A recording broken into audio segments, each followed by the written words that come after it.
The better half of cop duo Dempsey and Makepeace, actress Glynis Barber. She's here in just a moment, and we'll be meeting the five-piece band hoping to rock their... Thanks, Andrea. Now, can you believe it's over 20 years? 20 years. 23, 4 years, yeah. Since that amazing chemistry between Lieutenant Dempsey and Detective Makepeace that first hit our screens. The killer was obviously looking for something. I want you to work under the assumption that he was disturbed before he found it. If it's there, I'll find it. Go over this place inch by inch. Use your imagination. I'll remember to look under the bed. And under the floorboards and behind the wallpaper and in the toilet if you have to. I mean, search this place. Are you with me? Unfortunately, I seem to be.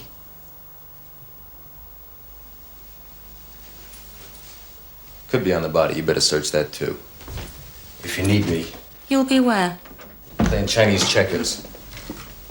It was very masterful, wasn't More it? of that later. It was a woman that did what she was told. No, she didn't do what she was told. That was the whole point. She, of course, went on to make peace with her co-star Michael Brandon, marrying him in real life. And it's a bit of a déjà vu for Glynis Barber because she's back solving crimes once again, this time in Emmerdale.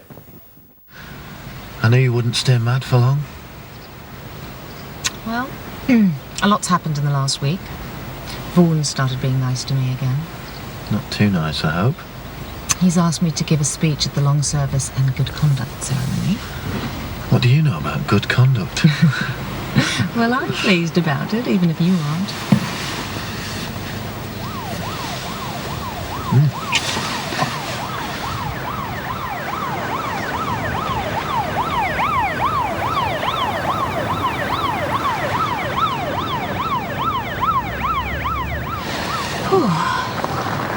That was close. Very cheeky. You're nicked. You were nearly nicked. I can't believe you showed that clip. What were you doing in there? Nothing. Yeah, still a detective. Still a Making me detective. blush now. After all this time, but you see, you're losing your detective skills because she's having this liaison with the baddie right under her nose. I know. What a Can you rubbish believe it? police She officer. doesn't even know he's the killer. Pathetic. Yeah. So now, no inclination that he's the baddie.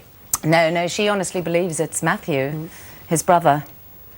She's got it terribly wrong.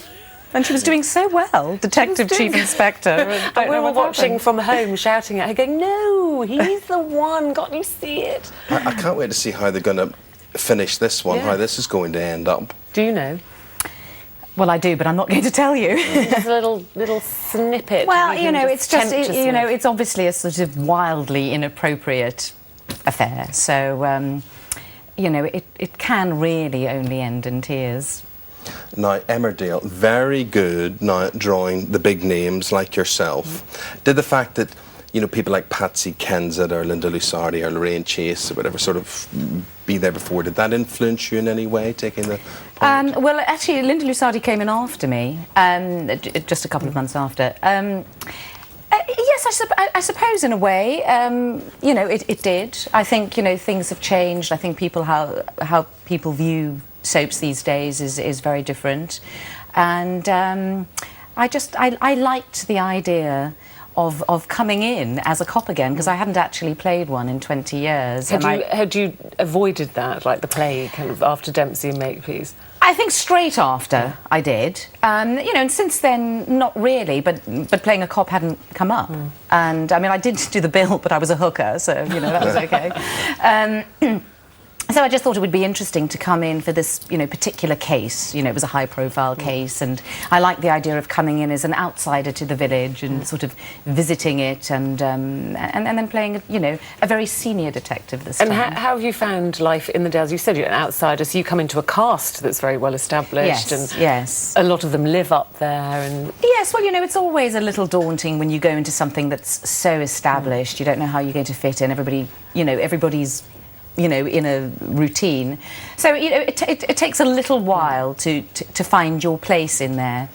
But, you know, they're very friendly up north. Yes, well, as we saw. They're Yeah, all we lovely saw when they that come to there. see us. Well, some more friendly than others, obviously. Well, that, of course, that's a make-believe romance. But when we go back to the Dempsey and Makepeace days, I always find your husband, Michael Brandon, a very likeable actor. You know, some people you just watch and say, oh, I like him, I'll watch when he's in there. Yes. You obviously agree with me. When did you realise he was very likeable? Well, I didn't like him at all to begin with, to be perfectly honest. I sort of couldn't get the measure of him. I thought he was quite brash, but I think it was a case of he was very into his character, and I couldn't really tell where the real person was and where the character was. It took me about a year or so to figure that out. Once I got to know the person, I realised he was very different to the character he was playing and was rather sweet.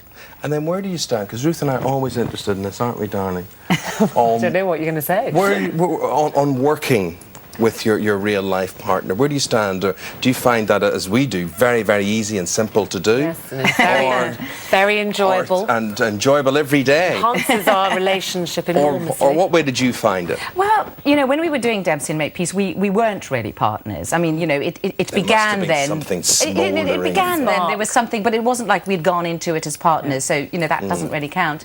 And to be honest, we haven't worked a great deal together since. We did do a mini-series together, and, that was rather nice. And then we did a film called Déjà Vu together, where we were partnered with different people. So I think we barely had a scene together.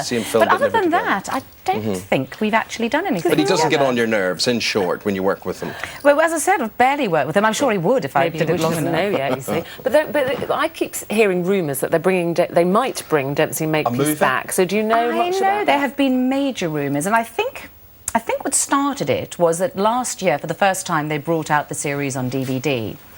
And then we had to go through the sort of slightly surreal experience of having to go out 20 years later and do publicity on Dempsey and Makepeace, which was very, very odd. And that's when the rumours began. I think people got quite excited. And we have been approached over the years by various companies and producers, who've wanted to remake it. And I've never really been that keen, because I thought, been there, done that, you can't reproduce that again. But last year when the DVDs came out and there was so much interest in it, I thought, and Michael thought as well, it's been so long now, and I think that it would be really interesting to go back and revisit those two characters after 20 years and think, what has happened. But at the end of the day, it would be up to ITV, because, it was their show. And so you would do it? I don't think if they asked you to do it? Yes, I would like to go back, and I'd like to do a sort of one-off film or a pilot or something. But I don't think they're into it at the moment. I think they're sort of more into doing completely new stuff. The thing about you could walk back into, because you haven't changed at all. Well, everybody's watching the bet, they're saying, what's her beauty regime? Do you bathe in ass's milk or drink something you shouldn't? I do. I drink petrol. Now, I want to ask you, Michael being American and all that, there was the lure of America at some stage. We're all into Posh and Bex being out there in LA. You lived in LA? Yes, we did. Actually, it was just after we got married, and Michael got a pilot.